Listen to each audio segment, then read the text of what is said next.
এই দেশে আর সাংবাদিকতা করার মতো পরিস্থিতি থাকে না। ছাত্ররাই সব সময় ঐক্যের প্রতীক, কিন্তু তারা এই ঐক্যকে ধ্বংস করছে। এখানে একজন সাংবাদিক ব্যারিকেডের ওই পাশে যাইতে চাইছিলেন, ছাত্ররা বাধা দিচ্ছে, উনি বলছে ভাই আমি সাংবাদিক ওই পাশে যাব।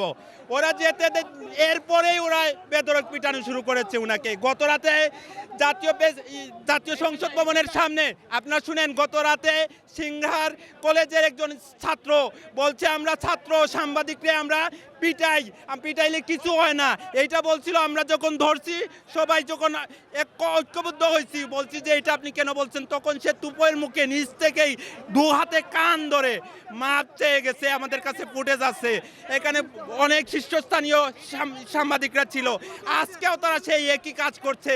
এই গতকালকে যেটা করছিল সিংহার কলেজের মানিকগঞ্জ থেকে আসে এই অকারেন্সটা করছে, আজকে তাদের একবারে মূল যে দলনেতা এদের একজন এই ঘটনাটা ঘটাইছে।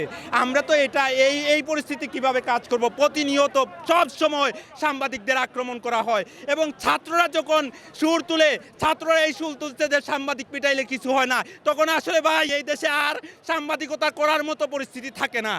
তখন সংবাদকর্মী হিসাবে পরিস্থিতি দেওয়ার দরকার থাকে না, কারণ ছাত্ররাই সব সময় আমাদের প্রতীক, ঐক্যের প্রতীক, কিন্তু তারা এই ঐক্যকে ধ্বংস করছে। নিরপেক্ষ, সত্য প্রকাশে আপোষহীন।